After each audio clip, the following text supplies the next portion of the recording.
one nation, under God, indivisible, with liberty and justice for all. Just a few announcements this evening. I'd like to start first with a moment of silence for Doug Carson and his family.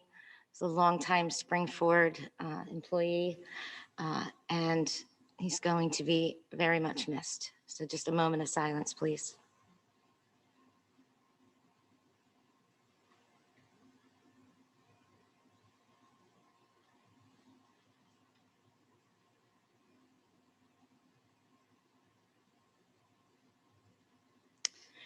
Okay, also Linda Fazzini is joining us on Zoom tonight. Linda, can you hear us? Yes, I can hear you. Okay, Hello. thank you. Hello, thank you. In the past, I've been very clear about wearing masks and social distancing, so please continue to do that tonight as well. And regarding public comment, will be the usual 3 minutes, and I will do my best to balance in-person comments with comments that need to be made from the community that are tuning in on Zoom. And Ishika, do you have any announcements for us this evening? No, there are no announcements this evening.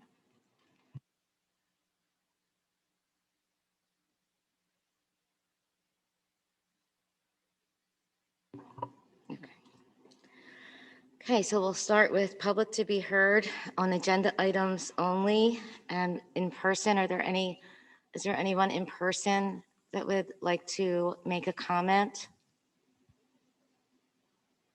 Okay, is there anyone on Zoom that would like to make a comment? Are there any hands raised? At this time, there were no hands raised. Okay, well, we will then move into our presentation.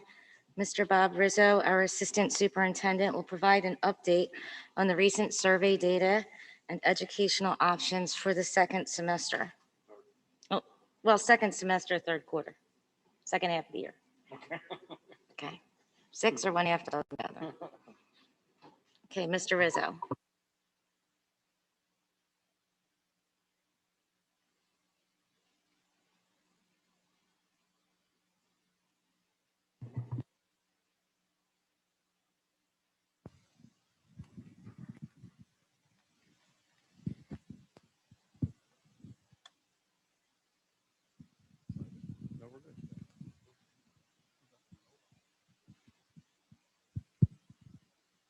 We good, Rich? You good? All right. Well, good evening. Thank you for allowing me the opportunity to speak on this special Tuesday evening. Tonight is all about presenting the survey data. And data is a bunch of numbers. It's a bunch of information. Our goal tonight is to make a story out of that data so that we can make an informed decision for what the second semester is going to look like, the third quarter. I'll try to bring up the salient points. And you'll see a lot of numbers, but I'll bring up the salient points for you to kind of help paint the picture or tell the story that we're talking about. So first, maybe first.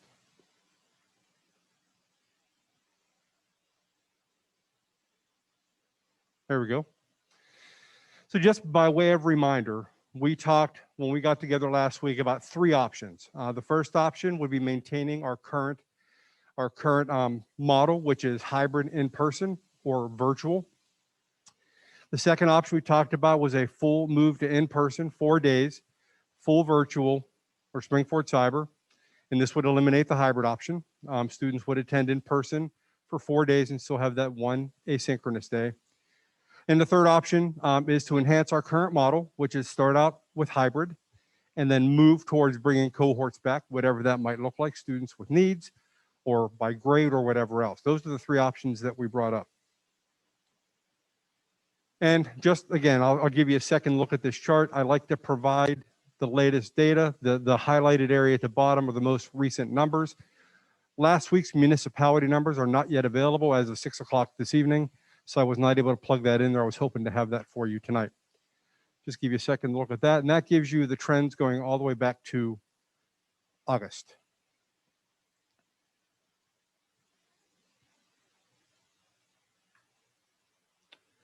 And what I want to talk about is the population, because we had a 46.4% response rate, which is less than half of our 7th through 12th grade students. So I thought it was very important to at least share a comparison between those that did respond and those that did not respond, really for the point of identifying whether the information gleaned from the survey is generalizable to the all 7 through 12 population. So as you can see, in person, we had 887 responders, and then non-responders, we had 882. So I'm sorry, down at the bottom of the total, 1,793 total responders, 2,072 non-responders. And those numbers that you see under responders or non-responders are what they are currently assigned to now. So when you see in person, 887 in-person students responded, and then 882 in person did not respond. So you can see a comparison. So when you look at the percentages, 49.47 responded, 42.57 didn't that are in person. What this might suggest is that our actual number of in-person might go down a little bit once we factor in the remaining percentage of 52-ish or 53-ish% people that did not respond. So just a couple of things. In-person hybrid is currently our 2-2-1 model, 2 days in, 2 days live streaming, and 1 day asynchronous.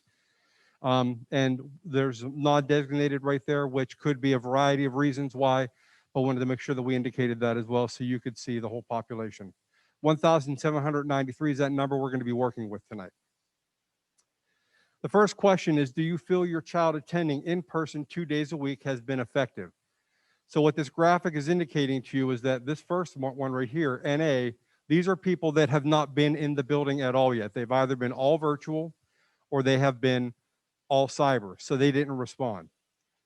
Those that were in, yes, and they prefer the 2-day model. So 17% prefer the 2-day model. Yes, they prefer the 4-day model. 2 days has worked, but we prefer 4 days. And then 22% are saying that no, this has not been effective at all. Give you a second to look at that chart.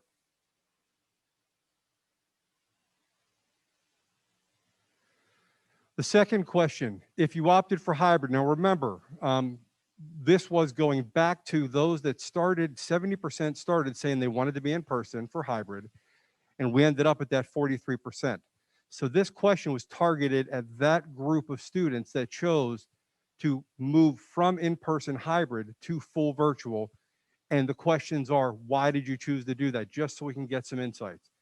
And they're ranked in order from community case numbers too high, all the way down to family scheduling issues. Now, anybody who filled that out could have selected every one of those. It was a select all that apply kind of a situation. So I'll give you a second to take a look at that. Total 1,679 responses.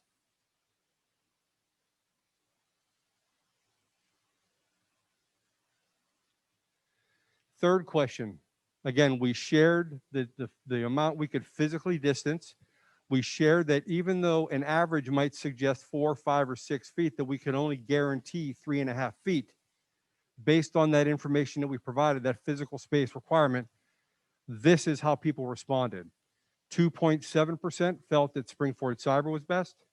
19.3% felt that staying with the hybrid model was best. 43.9% said 4 days best, and then 34.1% suggested that full virtual is best.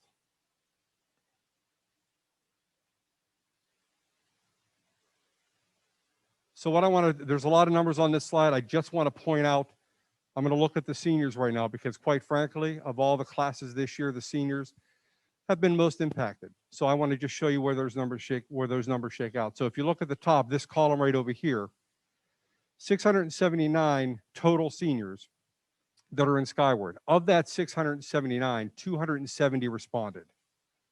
So of that 270, 127 prefer in person, 79 prefer virtual, 53 prefer the 2-2-1 hybrid model, and 11 prefer Spring-Forward Cyber Learning. Now, what we did do was disaggregate the data based on blue and gold so that we could see how, if those numbers had an impact at all, if they were in blue or if they were in gold. So that is broken out through that whole chart. But that's just what I wanted to highlight on this particular chart.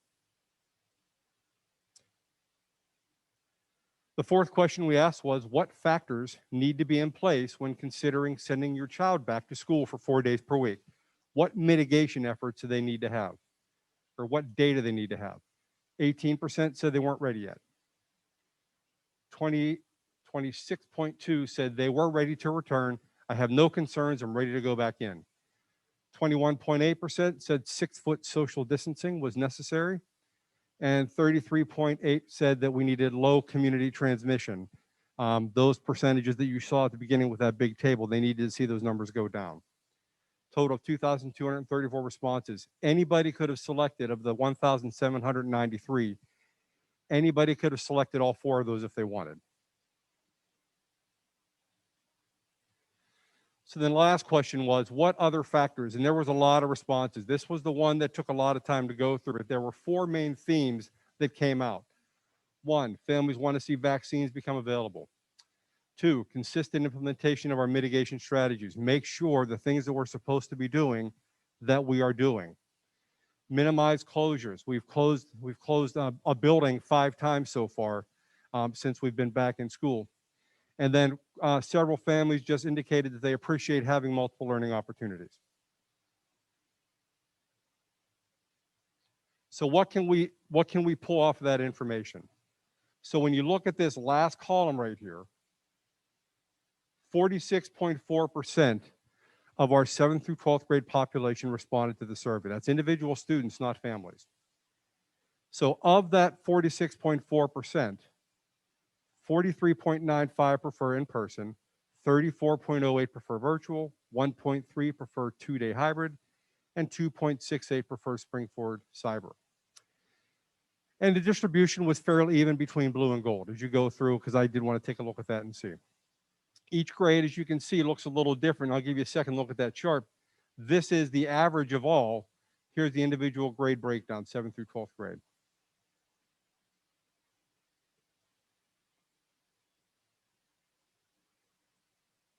And I guess this would be a good time for me to share that the survey deadline was Friday.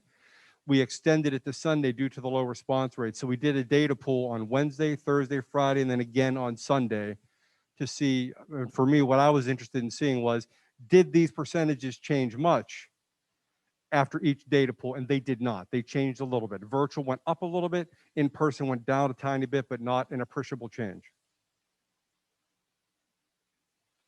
So the next question that for me logically kind of made sense was, so we've talked about what 30 students in a class looks like, what 24 students in a class looks like, what 16 students in a class looks like, whether it be 4-foot, 5-foot, or 6-foot social distancing respectively. I wanted to know, how many of classes do we have that have that many students on the roster? That's what this chart represents. So when you look here, and again, it's a big number, 7th grade, 8th grade center, 9th grade center, and then 10th through 12th grade center. So what we're looking at here is a distribution from 36 students all the way down to 20. And from 20 to 30, that's the sweet spot. That's where most of our classes are. They're anywhere between 20 and 30 students. Anything above 30 is generally a phys ed classroom or phys ed class, which is in a gymnasium. There are some that we left out of the data set, not because I don't love them, but because they're just in a different class because they have larger classrooms. And that's band, orchestra, chorus. They were anywhere between 37 and 71 students in a bigger space.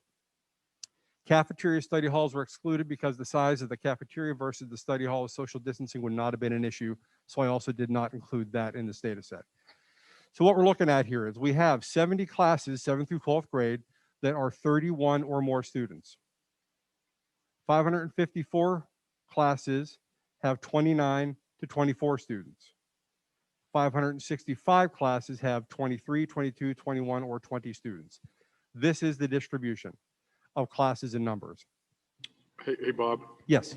I want to ask a question because I was confused by this slide when. Okay. Well, first off, what you're representing with this is these are the number of classes that, when you're talking about students 100% in school before COVID. That is correct. Right. 100%, assuming every child was in school on a perfect attendance day. Right. Yes. This is a normal, no pandemic. These are just the class sizes of what would be if nothing was going on. That's correct. Okay. Then the bullet there, wasn't understanding when you say four sections ranging from 37 to 71 students. What are you referring to there? Those are the performing ensembles, band, orchestra, or chorus. Those four sections had 37 or more students in it. I just wanted to indicate that there because they are not in the data set. Oh, okay, that's why I got confused, because when I read your first thing, it said band, orchestra, chorus higher than 36 were excluded from the data set. And then I saw that they said four sections ranging from, so that's tying to the bullet above. Correct. That's correct. Okay, I get it now. Okay, I'm with you. Okay. Thanks. Any other questions about this slide? I know it's a lot of numbers, but this is going to apply as we move forward. So course capacity comparison. So here's what I did. I took that same slide of 20 students up to 36, and I wanted to show you what that looked like at 100% capacity, meaning every student that is in Springford is all in school at the same time. 70%, the significance of that is that was the in-person percentage back in November when we asked people to commit. 64%, 54, and 44. 44% is where our in-person numbers are. If all 44% students come in, then we are looking at this number. So when normally with 36 students in a classroom, 70% of that is 25. So if, again, we're generalizing based on school percentages, but at 100%, let's go down here to 30. So with 30 students, which is our highest class of your core content areas, 30 students at 100%, we're talking about 21 students at 70, 19.2 at 64, down to 13.2 for 44. All that means is I'm breaking down that total classes, the number of students that had, number of classes that had 30 students, to what it means if we're at a 44% across the whole setting. Does that make sense? So, and again, I'm only highlighting that sweet spot, that 20 to 30, which is where the bulk of our courses are. Anything above that is generally phys ed, or even beyond that is your performing ensembles. And again, the red is is 4% physical distancing, or 4 feet physical distancing. The yellow, and it's hard to see here what the colors are, the yellow is 5 foot physical distancing. And then the green represents us being able to achieve, on the average, 6 foot physical distancing. And again, I have to drive this point home. We can still only guarantee 3.5 feet. It's an average. So you're going to have classes that have more numbers. You're going to have classes that have fewer numbers. The average is 4, 5, or 6 feet.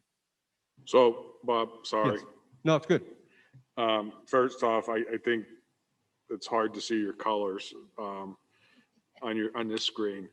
But again, when you say still could only guarantee 3.5 feet, what you're referring to is if the classroom is at 100% capacity. Correct. At 100% capacity, and really it's 4 feet with every classroom except the HVAC rooms at the 12th grade ring. Everything else is 4 feet. If there's 30 students in it, it's 4 feet physical distancing. Okay, The HVAC classrooms in the 12th grade wing would be 3.5. So we could only guarantee 3.6 for 100% capacity in one room. So I think, Mr. DeBello, No, wait, please. Let me ask Bob. One room? I don't know. Again, what the 3.6? You're referring to what? I'm referring to in the 12th grade ring, in the 12th grade hallway, there are several classrooms that have HVAC systems in that classroom. Those are the ones that they can't achieve that 4 feet. They could achieve 3.5 feet. At 100%. Everything else at 100%. Everything else, 7 to 12, are able to achieve 4 feet with 30 students. Okay, but it's important for us to point out that in that bullet, what you're referring to is at 100% capacity. Correct. Okay.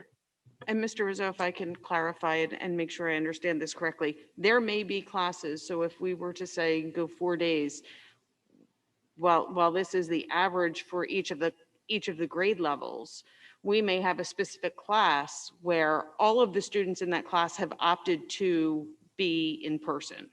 So in those instances, those classrooms would be at 100%.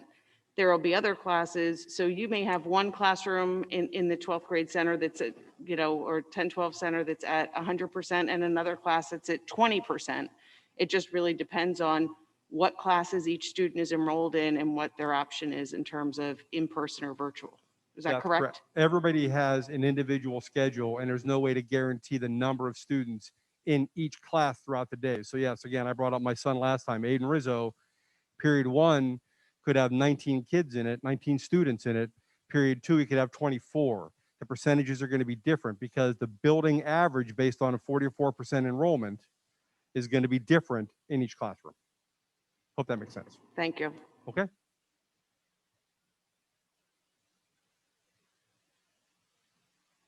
Yep. We have a mic issue.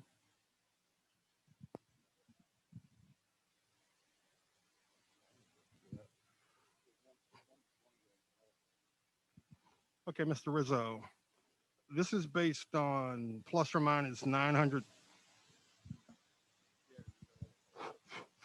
No. Check, check. All right, Mr. Rizzo, this is based on the square footage of the room. To keep the math kind of simple here. So this is based on an average square footage of 900.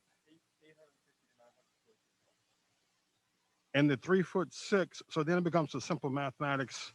The 30 divided by the 900 or the 850, that's how we're coming up with the number of students. So 3'6", 1, 2, 3, 4, that would be like 15 kids in a room. I mean, my math might be off 1 and 2. Be the opposite. Okay. All right, good. Other And questions? just one additional point of clarification. Could you confirm how we are measuring the distancing? Are we measuring from kind of end of chair to end of chair? Are we measuring from end of desk to end of desk? Are we measuring from middle of desk to middle of desk? What is the methodology for creating this spacing and understanding what the distancing is? So we use the term nose to nose or center to center when we're talking about space between desks. So if we have like from here to here, it'd be from the center here to the center here. That's what we measure where the actual students are actually seated. Okay, thank you. Yep. Okay. Other questions? Significance of the percentage, and we'll get to this later, but you notice I put 44, 54, 64, and then 70. The reason why that's significant, 44 is what all of our students that want to be in person, that's 44%. If we do not have a hybrid option, if we go to an all-in model, we have 20% students that preferred hybrid. So we've got to account for them somewhere. The 44% does not account for them. 54% accounts for half of them. 64% accounts for all of them. So that you can see those percentages. And I apologize, the colors, they look much nicer on my computer.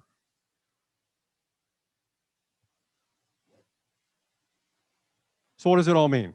Again, we're telling a story. So we started out with 3 options. We started out with maintaining our current model, which is hybrid. If we maintain our current model, we're going to move forward as is. Nothing is going to change. We don't know what those percentages would be because we haven't asked families that. We know what we're in right now. We know our numbers are low, but we know they intended at one point to be this. So I put that up there, 35% blue, 35% gold, 25% virtual, 5% Springford Cyber. And again, we're going to continue to offer 4 days to our students with special needs as per family tolerance. Average physical distancing, 6 feet in the classroom, 6 feet in the cafeteria. We are still not able to guarantee 6 feet in the hallway or on the bus. And again, we can only guarantee 3.5 feet. So this is that sweet spot again, 20 to 30. This is what the numbers shake out to be. So on the small side of 20, we'd have 7, up to 10.5 students on the average for a class of 30. That's 35%.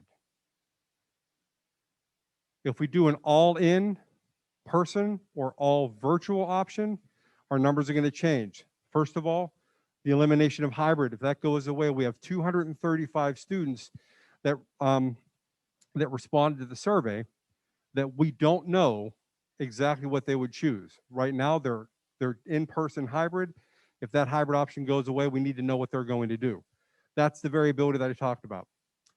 We have hold on, sorry. 44% will be all in. So that 20% hybrid is not included, but we could have 44 to 64, which is again what you saw in that earlier chart. That's the same thing. Average physical distancing, 6 feet, 5.5 feet, 54%, 5.5 feet at 64% on the average.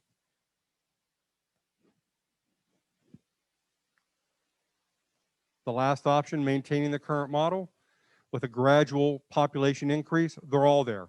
We start out at 30, 35%, and then as we increase, then spacing between seats is going to get less. If we were to go that direction, if that's the option the board would prefer, then I'll come back on Monday with a timeline, a schedule for what reopening is going to look like to present to you so that our parents have something they can move forward with, if that's the option you prefer. I have it sketched out, but if that wasn't something you were interested in, I didn't want to convolute the presentation. Bob, a question Yeah. I have. That 44%, it could be higher based on the non-respondents too, correct? That is correct. What I did was that 44% is 44% of those that responded. And I did a comparison of those that did respond to those that didn't respond to see what the general demographics were, to see if it's generalizable. And I believe that it is. So I believe that 44% is going to be a pretty close indicator once everybody has decided what they're going to do. But there would be variability because we still have 56% of the families that didn't respond. Okay. So that's the data, that's the story. So our next step, options for consideration, those three options that we've talked about. If we decide to go that direction, we need to continue with our 4-day model. And we would need a few days to move furniture around. Right now, we're talking about moving. We have a lot of desks in cafeterias. We need to replace those with tables. We need time to make that, to have Bob Hunter's staff do that. We're projecting 2 to 3 days. To do that on those days, we would need our 7th through 12th grade students to be virtual, 100% virtual, so we could get the setting set, the stage set for the students to come for full in-person learning for 4 days. We need a decision, obviously, pertaining to which model you prefer. We would really want to see a full marking period commitment from families. And quite frankly, we want to see a rest of the year commitment, so we're not revisiting in the 4th quarter. And then if we do choose a gradual reentry, we're going to publish those timelines and provide consistent communication. All that boils down to what the data tells us. The data tells us that we can safely bring students in that want to be in 4 days a week. There are some caveats. We need to ask for patience because I've talked to Chief Boyer. We're going to have increased traffic when we bring more students in. We must have accurate and physically distant seating charts with spacing indicated for our contact tracing efforts, for these things that we need to do to ensure a seamless transition. Getting students in and out based on the safety measures we have to follow as per the attestation form. We need to have a commitment from students and families. We need them to commit to a model, and then quite frankly, we need our students to recommit to learning. We need our students to recommit to gaining knowledge, to accessing knowledge, to being an active and engaging participant in the learning environment, whether they're in person or virtual, which means we want to make a much harder push to have screens on. Students learn when they connect. Teachers got into teaching to connect. And right now, when they're looking at black screens, our students are not connecting, not the way that they can. So we're gonna need to make a bigger push for that. We have to work towards rebuilding trust. This has been a difficult time for everybody. We need to be transparent, we need to be open, and we need families to commit, and we need families to be honest whenever we have situations, and they need to start learning to trust us again. We've all taken a hit this year, and we want to rebuild that, and the time is now. As we move forward, the time is now to start rebuilding.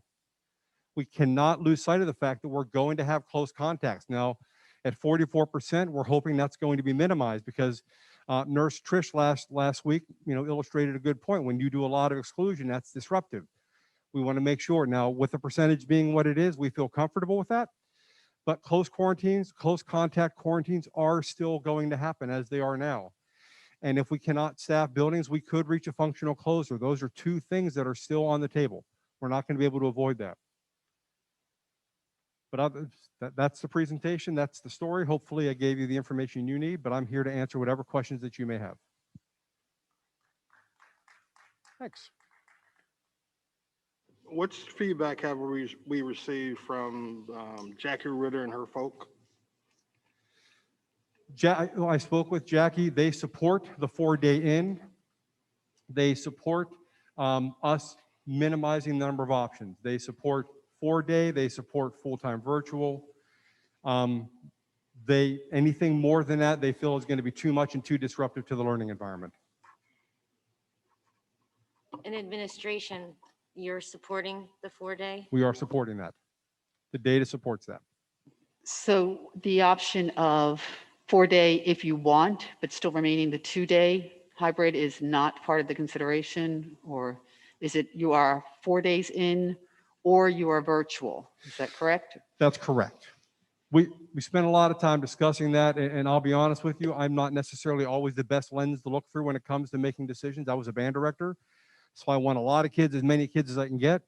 But when I fleshed details out and I talked to other administrators and I talked to some teachers, there were some concerns about having a full virtual environment, a full in environment, and 2 separate hybrid environments, the blue and the gold environment, and maintaining all of that, keeping track of students, maintaining accurate seating charts, accurate contact tracing. There was a litany of reasons that were really problematic to put that model out there. And in the end, what it boiled down to was those that choose a 2-day model, they're still coming into a classroom, not necessarily full of students, but with more students in it than currently. And is there a true educational benefit to that? We couldn't come up with a good educational reason why to do that.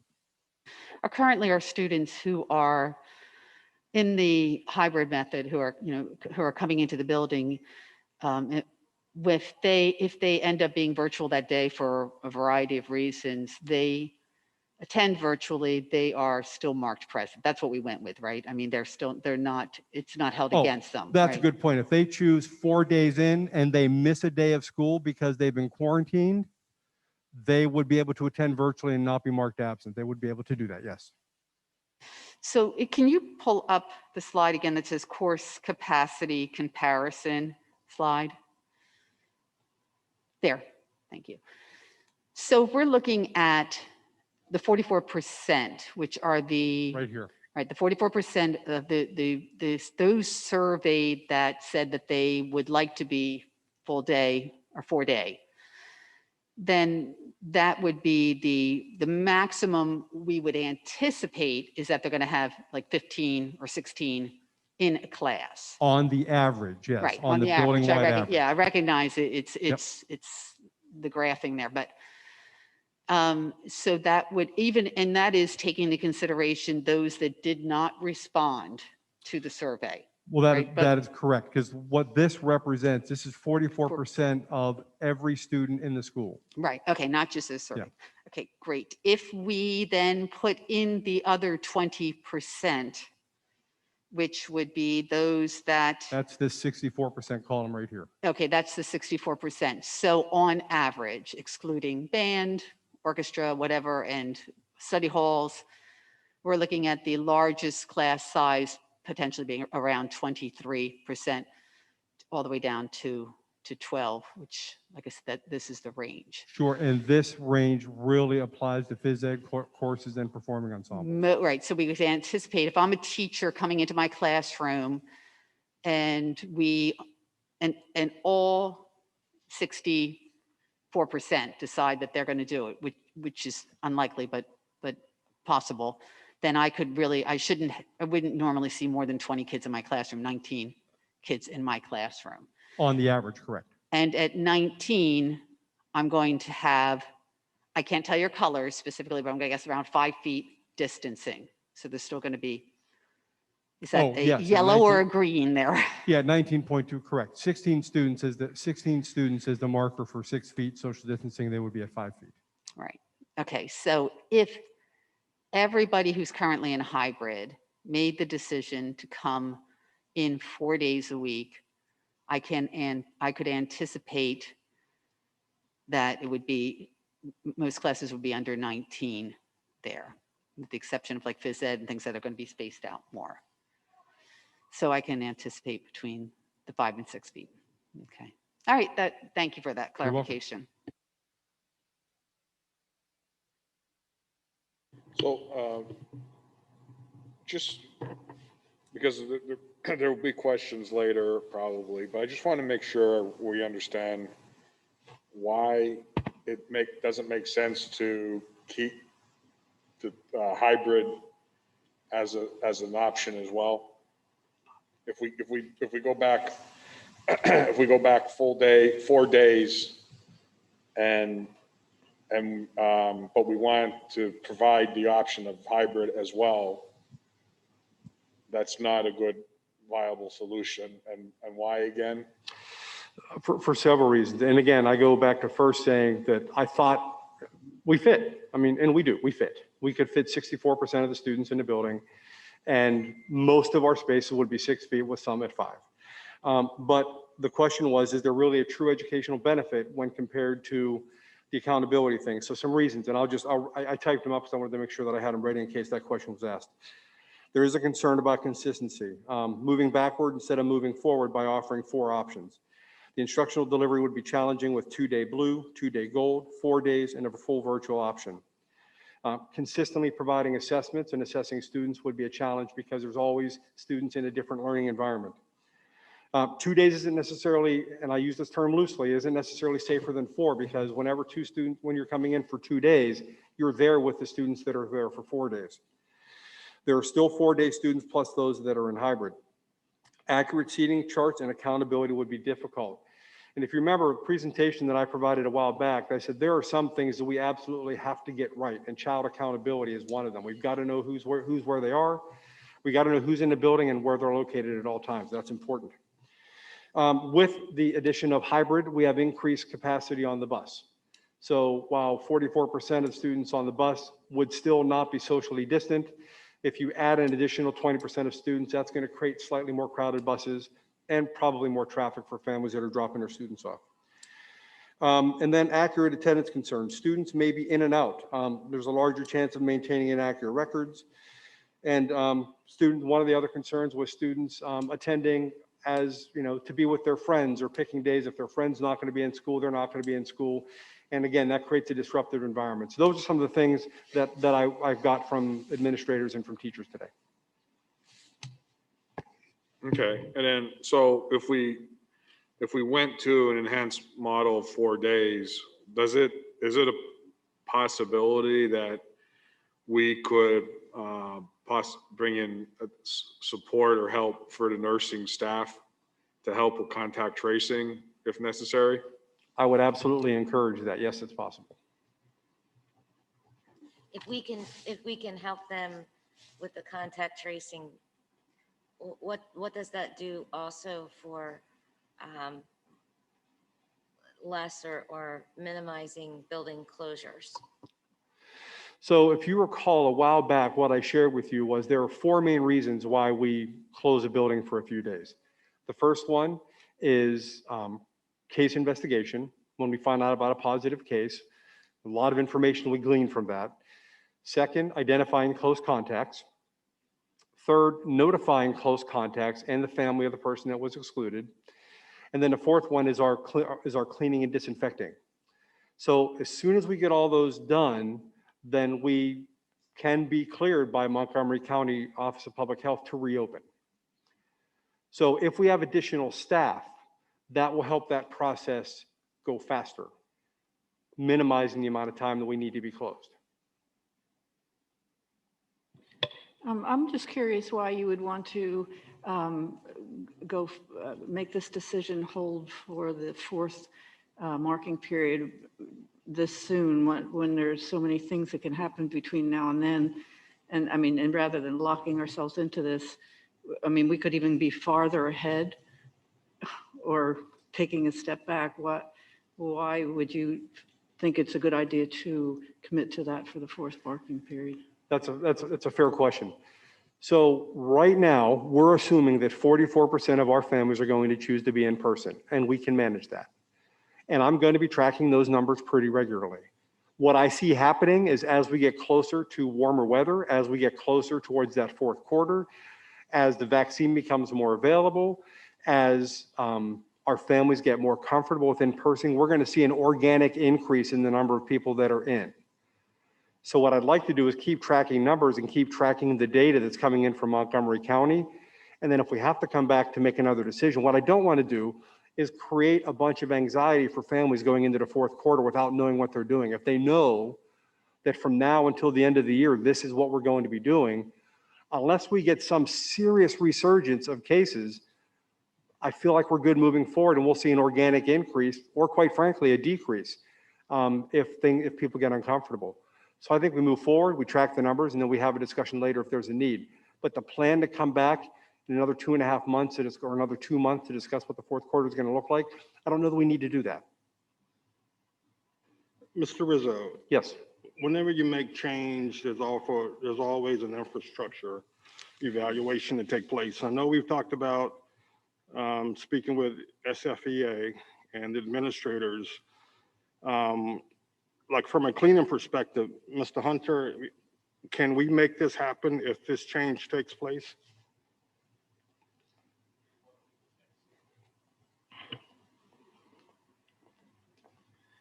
We are prepared for the full student population. Our cleaning plan in effect right now does take into account for all students in. Everything that we have that's less than that, obviously our resources are predicated depending upon the quantity of students that we have. Okay, all right, thank you. And Mr. Rizzo, and maybe I missed your commentary on this, with Nurse Smith and Nurse Aaron, what's their position or their opinion of what's being proposed? I think they would, and quite frankly, I mean, we've talked a lot about this to a lot of different people. As long as we can do our best to maintain social distancing, I think they would support it. I'm pretty sure they would support it. The one concern they would have is one student that gets identified as a positive case, and they have 7 classes that they're going to. If we don't have accurate records, and if we don't have as much physical distancing as possible, that's going to create a lot of exclusions from school, and they would want to minimize that. And at 44%, we're able to meet that 6 feet social distancing, with the exceptions of the average, or those outside of the average. And you have the whole Swiss cheese analogy going on too. So not only the distancing, but the masking is still going to take place, and encouraging the hand washing and just not coming when they have symptoms. I mean, we've said that all along. Yeah, we listed a lot of things that we're doing, that whole Swiss cheese model, a lot of things that we're putting in place to keep our students safe. I'm not personally concerned about in-school transmission. What concerns me is, not concerns me, but one of the things that I have to consider is the disruption of excluding students if they're a close contact. I'm not worried about them getting COVID. I'm worried about them being excluded from school. But at the 7 through 12 level, it's a little more manageable because they can go virtual and still access their teacher. Do we know if Nurse Aaron or Nurse Smith is on the call? I mean, I would really like to hear their opinion on this.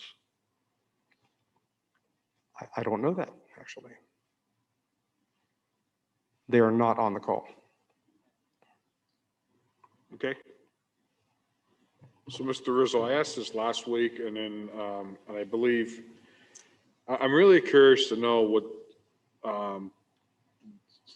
the other districts in Montgomery County, because none of the other districts seem to be closing like we are. I'm really trying to understand what's the difference between us and the 21 other school districts in Montgomery County.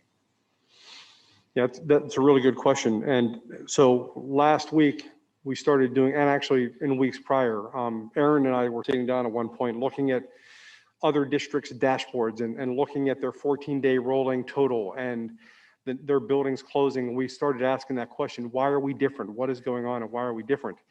We made a commitment at the board level, at a board meeting, to follow that grid explicitly. If we reach this number, we would close for this many days.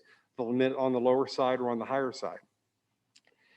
What the other districts are doing is they're following that grid also, but they're really weighing heavily on the asterisk, which is the closure could be less or even not at all, if you can get everything done in the time that it needs to get done. So if we're able to do our contact tracing, do our case investigation, do our notifying of families, and get our spaces clean in a deep, clean way, which is what we do nightly, if we can get all that done, then we could close for maybe a day, maybe not at all, depending upon the process and the number of students.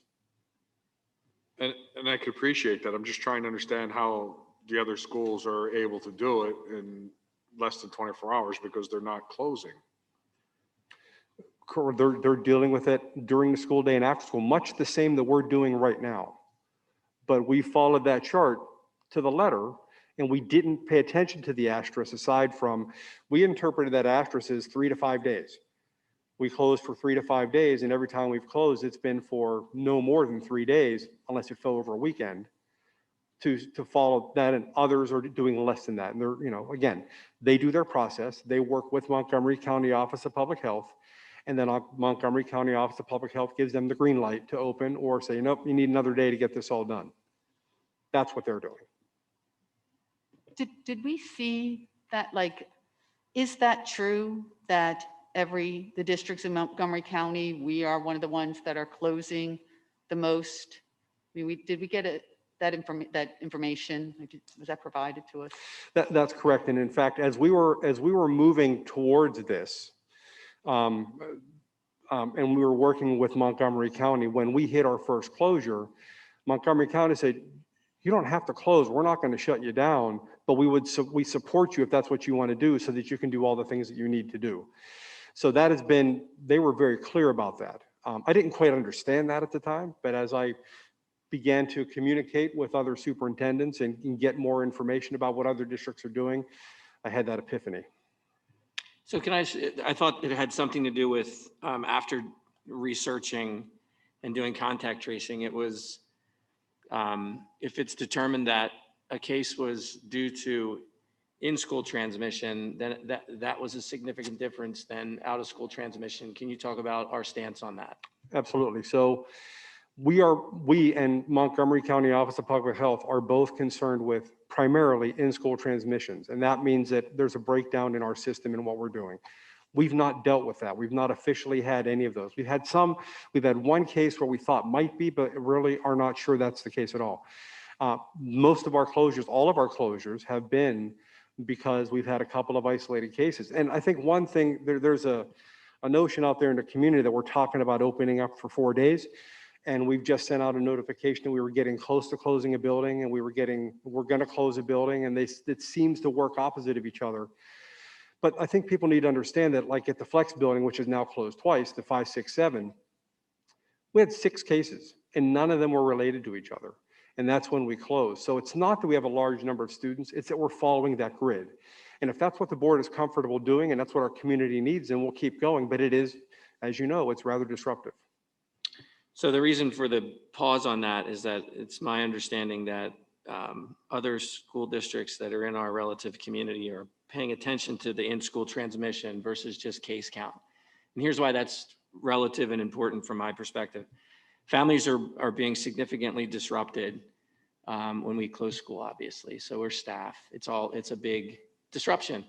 And it's due in part, not exclusively, and we can't, specifically state, but in general terms, it's due in part to perhaps families that are not adhering to restrictions, and they're putting themselves and therefore their kids and therefore our schools in jeopardy, and they're contracting this. So what I'd like to see is us focus and have it be up for discussion here, of course. But the last thing that we do is close a school building, and certainly almost have it be in line with the county's comfort level. It seems like we were ahead or being more restrictive with regards to our closures. This to me was something that I was looking forward to discussing sort of after our back to school plan, sure. But certainly having it happen now is perfectly fine from my perspective as well. While I have the mic, just to reiterate what I'm hearing. Number one, it seems like the survey, the winner from the student's perspective is 4 days. The data says we can do it safely. Teachers support it and administration supports it. Is that a fair assessment? That's all fair, yes. Okay, thank you. One more thing, so sorry. I feel like Columbo. Well, you have the mic. Where so. were you? That's right. Can, in 2 weeks, could we be ready? Because it seemed like, I mean, like if we made this decision, would have, you know, are we going to be able to be ready for that? The answer is yes. Let me expand just a tiny bit on that, okay? So the answer is yes, we can be ready. It is not just flipping a switch, but we have considered all that needs to happen to make it happen. We do need the board to support us on those asynchronous days, or not asynchronous, those virtual days for the 27th, the 28th, and the 29th. The other thing that we would ask the board to indulge us in is waiting until Thursday, February 4th to do this instead of Tuesday the 2nd, and here's why. It's a bit of an awkward beginning of the third quarter. A Monday is the last day of the third quarter. Tuesday would be the first day of the third quarter. Last Tuesday would be the first day of the third quarter. Wednesday would be an asynchronous day. And then Thursday would be the day that we would propose coming back in to minimize the earlier in the week disruption. We would just ask that. It's not a deal breaker. If you don't want to go that direction, it just makes more sense from a consistency standpoint to start on a Thursday. But yes, to your point, we can be ready. I'm gonna probably go out on a limb on this one, but if the board so chooses to go in that direction, my recommendation, or I feel that we should just start on that Monday instead of just, so everybody, because I was a big proponent of getting this, whatever decisions we're gonna do, let the parents get enough time to know what we're doing so they can plan accordingly. And I think if we're gonna do this, my feeling, just my feeling, if the board agrees or whatever, that we should just start that Monday, start fresh Monday, new week, new everything. And that's a good change. That's just the way I look at it. I mean, that's just my perspective. Another option would be to make the change over President's Weekend. We're closed on Friday and Monday. And that would certainly give sufficient time, I think, to make the changes that are needed within the classrooms. And since that's already scheduled and students are out of the buildings at that time, that may be an opportunity. I don't know from a staffing and availability perspective if that could be done during that time frame, but it's another consideration that you may want to think about. Also, too, I just want to go back to a little bit of what Mr. Schaefer said, and that being about PDE and the county. PDE, I don't think they were specific about the school linked or the community linked transmission, at least when they rolled out what those numbers were for building closures. So I think that's one thing. And also from my conversations with Trish Smith, it's difficult to really totally definitively discern whether some cases are school or community linked. And that may continue to be, that might grow and continue to be an issue. So just something to be mindful of. That's fair. And our COVID liaisons, which are two nurses that are tasked with doing all the case investigation, and our two head nurses, they're very clear that they're very good at what they do. They're very thorough, they're very detailed. They have a lot of very uncomfortable conversations with families because families don't want to be told their child can't come to school. But they make those conversations. They have those conversations. But you're correct. One of the things they look at is it a household? Is it a community? Or is it an in-school transmission? And that does take some time. There could still be a closure, even though we might shorten our timeline if we haven't had a chance to thoroughly vet that. I would like to speak in defense of the February 4th. If our administration has put in the request after looking, and they're the ones that know all the details that are involved in converting this from a hybrid to a 4-day in, that I think the least we can do is support their request for their timeline. And if we're giving the families enough notice, then, I don't really feel strongly one way or the other, but if we give them enough notice, then it doesn't have to be following a weekend. President's Weekend too, maintenance is off. So I don't know. Yeah, that that no, would I help just, us. I just was thinking the Yeah, buildings were open, that's- so it was just Yep. popped in my head. So as we're talking about this 4-day and we're talking about the 44%, possibly up to 64%, from your survey, there were certain things that were identified as concerns by those respondents to the survey, and specifically community case numbers high, unscheduled school closures, and quarantine due to exposure. So of course, with our the numbers that you have shared, it looks like we'll have, better distancing and hopefully be able to maintain the Swiss cheese model so that we are able to minimize any kind of, in-school transmissions and hopefully minimize the need. Certainly if we can achieve that 6-foot distancing, then we minimize that need for quarantining other students. So that's a great thing. But obviously, as we continue to identify, a vaccine and we see community numbers go down, we very well may see more folks interested in this 4-day model. And is that going to be something that's going to be open to students going forward on a case-by-case basis? Or is it something, and I know you said you were looking for at least a marking period commitment, but certainly, there could be instances where we're going to see students either want to go back home for the 4 days or others who want to transfer back into the in-person 4 days. Is that something that would be open to each family, or how would you address that? Sure. So our administration is fantastic because they have managed so much flexibility, students popping in, popping out.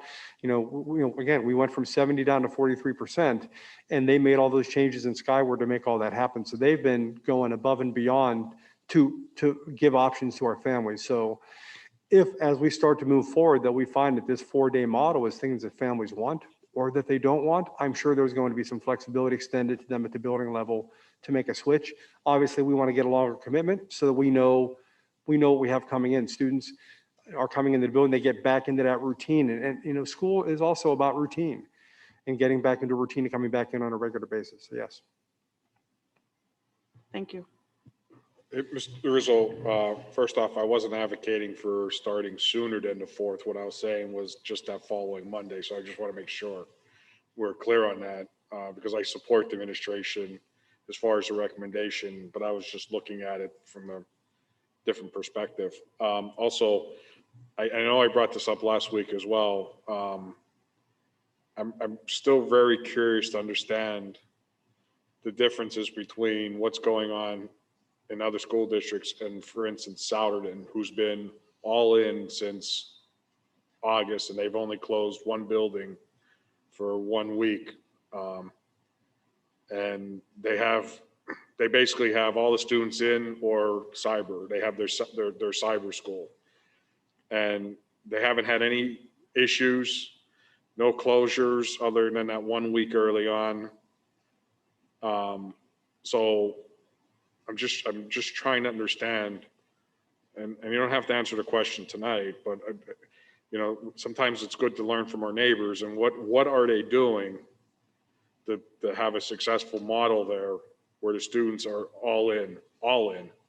Basically, they're probably running about 90% of their kids are in school and the rest are doing the cyber. So how are they able to achieve this? How are they getting their distancing? Are they getting their distancing? What are they doing if they have that threshold of whatever per building is, how it's broken down? What do they do because they're not closing? And so basically they're able to achieve everything within a couple hours. That's taking us a couple days. I just want to understand what's the difference. We're getting it done in a couple of hours also, unless we have, like, there was one of our buildings that we had to communicate with 28 families. That took some time, but we're getting it all done in 1 day also. I mean, you raise a great point, but then we're letting letting our building sit for a few days to get to that 3-day mark. That's really it. I mean, because we were following the chart and the chart said 3 to 5 days. Okay, well, again, But yes, I will find out from Souder. Yeah, I mean, I'm just trying to understand what they're able to achieve versus what we're doing. And is it necessary to let the building sit for 2 days then? I mean, it's not doing anything. So Are we aware that letting the building sit for 2 days has value or it doesn't have value? I mean, I'm just trying to get more information from a district that's doing it successfully, and what can we learn from them? Sure. And I also support, I just want to end with this, I also support bringing in help if necessary to, for the nurses doing the tracing and the communication.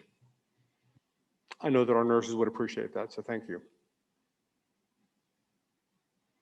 What specifically do they need or can we do to support them? Do we need to bring in more people? Do we need to ask Chief Boyer if he has room in his schedule with his people to help with that? Where can we get the help for that? That's fair. So one of the things that we do have in place is that we do reach out, our school nurses do reach out to our office staff if there's a high volume day, a lot of calls that need to be made. Or in some cases, we have upset families because the nurse would call and talk, and then the family calls back to ask additional questions, but the nurse is on to the next family. So then we have office staff that might be helping with that. They need some time to train staff to help them out because they went through some training to be able to be the COVID liaisons. They need some time for that. And they need bodies to help make phone calls and to help check things out and help look at seating charts and look at bus charts and make sure that we're getting at the right population of students that might be in the building on that particular day. Can anyone in the area public volunteer for some of those activities? I'm going to defer to Ms. Lease on that, but generally volunteering is not something that we would want to do in this case. There's a lot of confidentiality, HIPAA, that we might not necessarily want anybody other than an employee, a paid employee doing. But I would defer to Ms. Lease if there's a different opinion on that. Yeah, you're dealing with PHI, you don't, I mean. Okay, she gave me the thumbs up. I didn't see it. Yeah. Because some of these tasks can be quite simple, but just very time consuming. And with adequate training and depending on people's background, that they could come in for a day or two during the week or a couple of hours a day to just do the minimal task. Like me. Yeah, it's definitely a thought to consider. I just have some concerns about the confidentiality placed in the hands of volunteers. I'm I not don't- terribly comfortable with that. I'm sure Mark's going to give you some. That would legal be a thoughts. last resort, no offense. I would think that to the extent that we have employees that have some ability within their job description to assist in that, that would be preferable. If we have to go to the volunteer route, we are frankly being overwhelmed then at that Okay. point. All right, just a question. Are there any other questions or anything for discussion? Was Mr. Rizzo? I have one more question.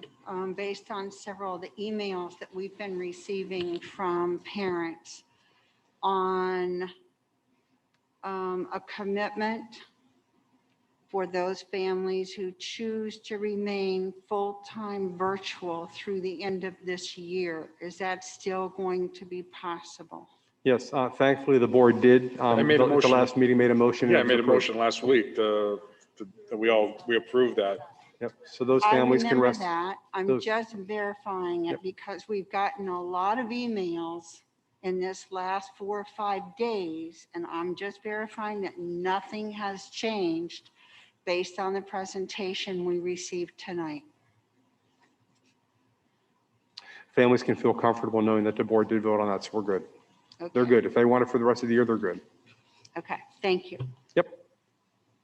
I'd like to make a motion to implement the 4-day in-person option or model as presented by our administration and to coincide with virtual and cyber for the remainder of this current school year. I second. Question or comment? We have to take public comment. Any comments from anyone in person? Can you just maybe, just curious, are you going to pick a date? I'll pick that Monday, as Tom said. The reason I want to say that is because there was also a comment in the presentation about needing some time to move furniture. So maybe that would lessen the burden a little bit if you knew you had that full week? Or do you want Thursday? What do you want, Thursday or Monday? We're comfortable with Thursday. Fine. Yeah, we're comfortable with Thursday. Fine, Thursday it is. Thursday it is. Thursday the 4th. Yes. Thursday the 4th, starting Thursday the 4th through the end of the school year. Okay, we do have a comment in the room then. Mary Jo McNamara, 187 Abbey Drive, Royersford, PA.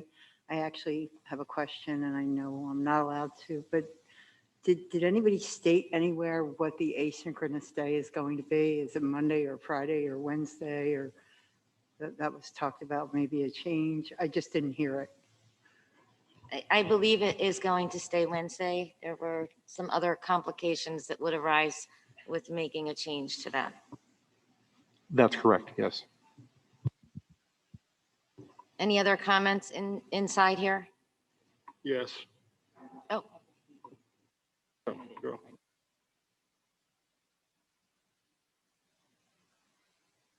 nobody else at the podium. On Zoom, is there somebody on Zoom? At this time, we have no hands raised. Okay.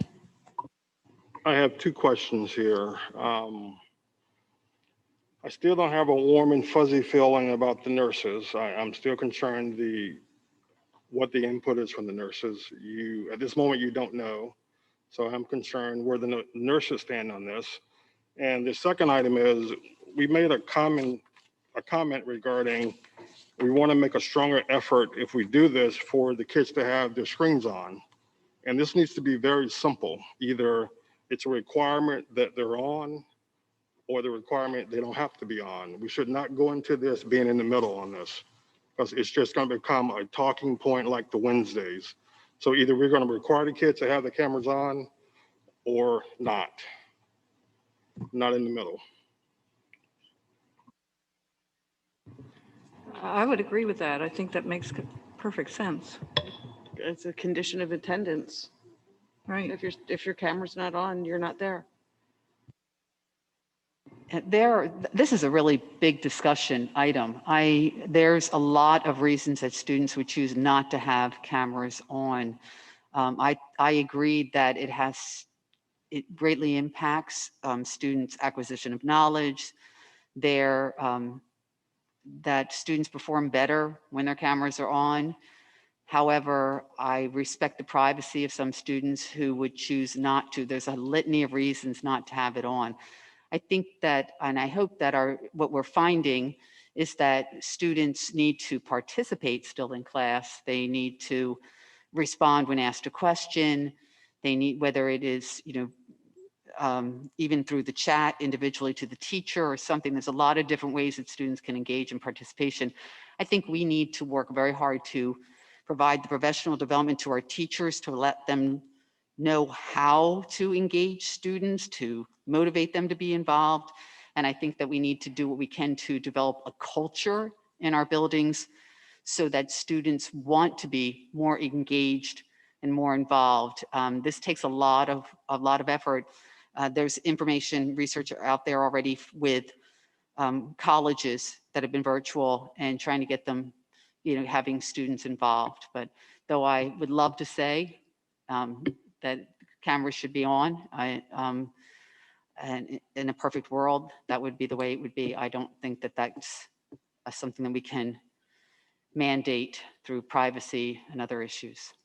If there's an issue with privacy, I can understand where there might be some issues where there's multiple children sharing a space and maybe with parents that are working, but could there be an administrative exceptions where you have something that you sign off that, you have permission to not be on the screen for these, but you must be present?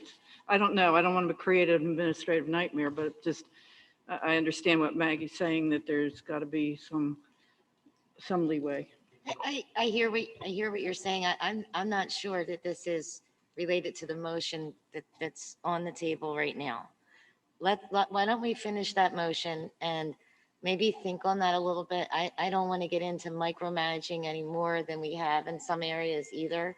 And I tend to think this could go either way. It's not something I'm going to dig my heels in. My kids have to have their cameras on. If they don't, and I find out, they better have a good reason why they don't. So, because I do think you connect. But at this point, can we finish with the motion? Are there any other questions or comments specifically related to the motion? Yes. Pauline, this is Linda. Is there a timeline for when families need to commit? Does Mr. Rizzo have that or not yet? I do actually. So we are planning on having the survey, or not a survey, having them let us know what their intentions are from tomorrow until Sunday, the 24th. That's our timeline. And then we would have some time to reach out to families that may not have committed to be able to get some sort of a commitment from them. And you'd also be able to share that information with us on Monday? That's correct. I could provide an update. Mr. Jackson, to your point, Trish Smith did get on the call. She did not hear the presentation. Based on not hearing the presentation, she does have concerns about us increasing our effort for sure. I feel comfortable saying that. I would assume, and this is an assumption, that if we're able to maintain 6 feet, that she'd be more comfortable with it. But again, I don't want to put her in a position to give a response when she didn't hear the presentation. So I can get back to you on that. Some of the things that were discussed within the survey involved asking the parents what factors need to be in place to consider the 4 days. And they talked about, vaccines and protocols and minimizing closures and other, factors. These are all things that I think that Springford has been very successful in spite of the closures that we've sometimes had to have in not having the transmission within schools, in being able to provide our students the opportunity to be in our buildings. I think we need to continue to move forward, as a district. I want to agree with this. I want to say that this would be the next step, would to be not just offer the 4 days, but commit to 4 days for students and eliminating the hybrid, but still always having that virtual option. I do it, I look at it, I'm tentative only because anytime we introduce a new factor like this, where we're going to have less of that layering, we're going to potentially lose the 6 feet, we're going to have more people closer, it's going to impact our numbers and things, or it could. We don't know what's going on out in the community too. Again, we are hoping that the numbers go down with the vaccines and things like that. I don't want to move forward if there's that potential that we'd have to go backwards. I would hate to sit here and say, you know what, this is not working for us. The community level has risen or whatever, we're finding that we have more cases in the schools, and try and find a way for the best interest of our students to go back to a hybrid. So if we're going to do this, we want to make sure that we have everything in place, well thought out, that we can do this successfully. So I think that it was a very thoughtful, I think your survey was well developed, Mr. Rizzo. I think that I want to thank the parents. 44% is actually, was it 44%, whatever it was, whatever the percentage 46.4, but yeah. was actually a significant sampling of our community that you were able to get. I think your presentation was very thorough. I agree very much with Mr. Jackson, with the nurses play a very important role in this, and the SFEA, which Mr. DeBello pointed out, that having the teachers support with this, I would have been more interested in maintaining some sort of hybrid, but your teachers feel that that is not going to work to the best for the students, and there were valid reasons why it would not. So, I just think that we need to consider, I would like to, if this is not working in some way, if we agree to go forward with this, I think, Mr. Rizzo, what I'm looking for are the assurances from you and from your administrative staff that you are willing to come forward and say that, and that this isn't working and what we need to do, I guess. Absolutely. I mean, I am not so stubborn that if we come up with a plan to move forward, that gosh darn it, we're going to stick. If it's not safe, then we're going to revisit and we're going to come back. I feel comfortable that we can move forward. Like anything, when change occurs, there is anxiety, there is some concern. People have questions because at some point you take a leap of faith in some direction. I have comfort in the data. I have comfort in seeing how our families responded and knowing that we're going to be able to provide, I think, a high level of safety for our families And we're going to start to strike a better balance between our in-person and our virtual classes so that we can get into more engaging discussions and experiences. So just, and I don't know if many have seen it, but the latest numbers from the state have stated that the numbers of positivity ratings in Montgomery County are going down and our neighboring counties are also going down. So we're actually seeing, so on the see declines, huh? Yeah, whatever. So I just want to make that known as well. Okay, so with that, all in favor, say aye. No. Did you take public comment online? Oh, Yes, we okay, did. sorry. I didn't. Completely done. Okay, All in good. favor, say aye. Aye. Any opposed? That motion passes.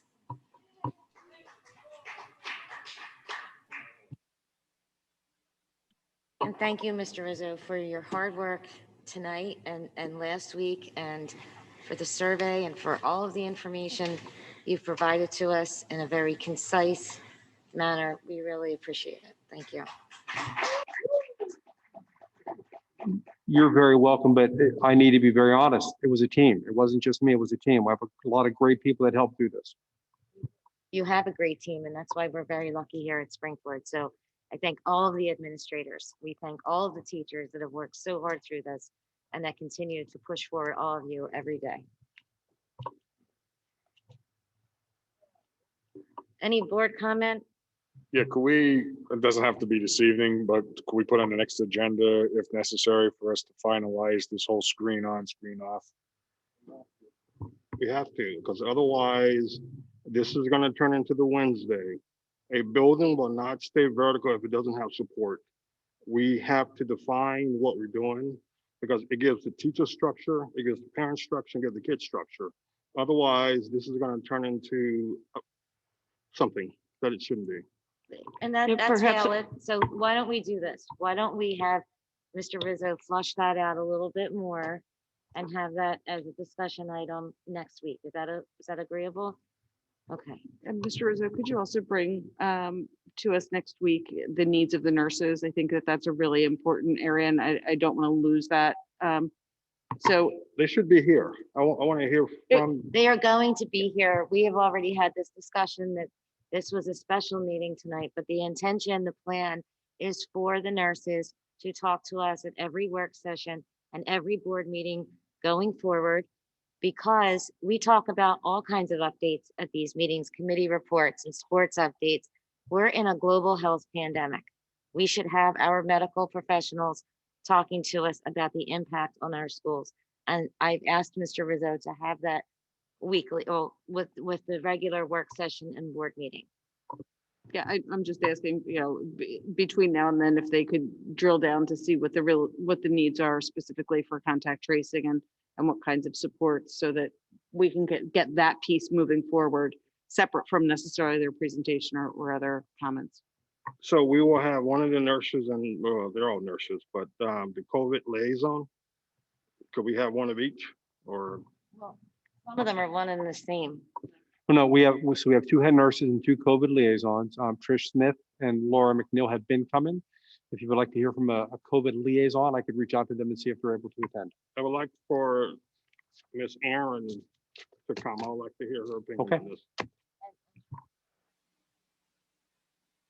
And could we also get information regarding what school districts like Souderton and what they're doing? I think it's Souderton and then Wissahickon. There's a few. There's and- 5 days in. Yeah, there's a few. There's one over in Bucks County as well. I mean, there's schools that they're doing it and they're in full, they're in completely, no virtual options or anything. They're in school and they've been doing it very successfully. So I'm really curious to understand what they're doing differently than what we're doing. Okay, so those are some great defined needs for our next meeting on Monday. And is there public to be, I'm sorry. Thing. Great presentation, Mr. Rizzo. Spot on, spot on. Thank you. Can't be said enough. Public to be heard, anyone in the room like to make a statement, now would be a good time.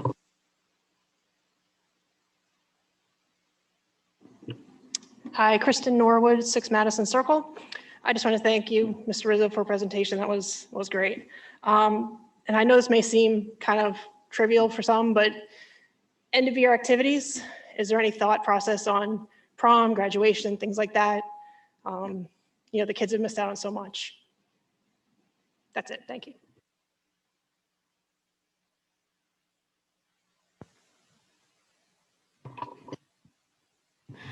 So generally, we don't answer public comment, but I want to share that I've already talked with Dr. Collier. He already has some plans in place for what can happen. He's been reaching out. So we have some things in the works, and he's going to be sharing that as soon as he can. As soon as he can. Sooner than later, yes. Maybe next Monday. That might be pushing it. Okay. All right, any other comments in the room? Okay, on the Zoom, do we have any hands raised? One? Okay, Rich. Charlene Roach, please state your full name and your public comment.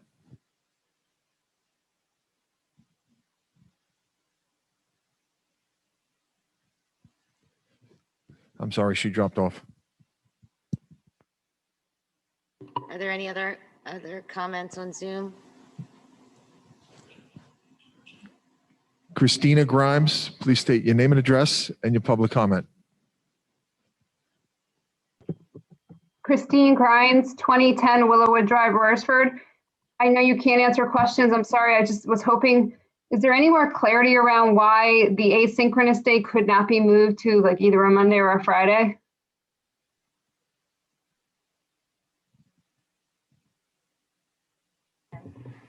There are a few reasons, Christine. I just want to, there's a lot. The two big ones are we coordinate with the Western Center on sending our students to the CTC, and all 3 sending school districts are all asynchronous on Wednesday, so that coordinates there. Plus, we have some services that we provide to our students that align with Wednesdays instead of Fridays. We'd have to do some significant shifts in schedule, so it's a little bit too disruptive at this time to make that shift. Okay, thank you. Kate Doyle, please state your full name and address and your public comment, please.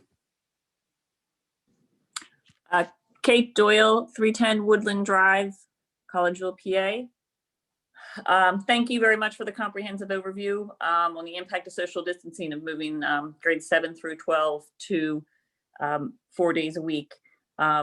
I think it was a fantastic overview, and the data that was consolidated into slides helped to present the information and some of the challenges that moving to the 4 days will pose if the percentage of students returning is greater than the 44%.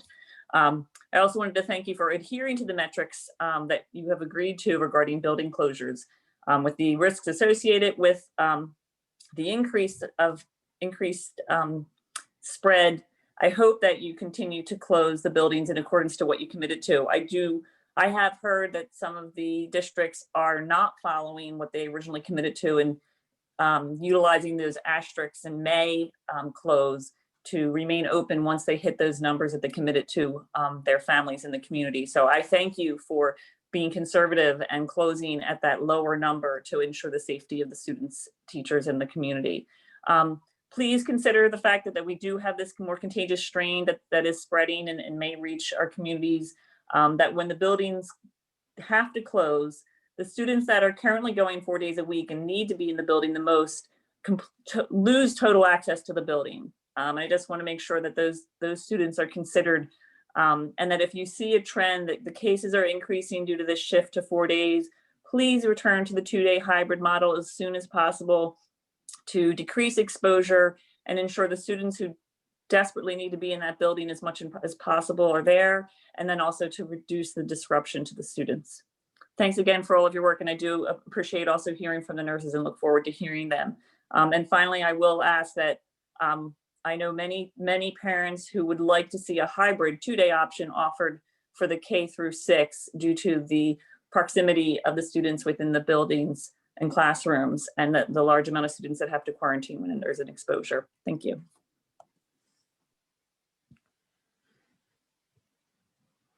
At this time, there are no more hands raised. Okay, and with that then, is there a motion to adjourn? Second. Second. Okay, meeting adjourned.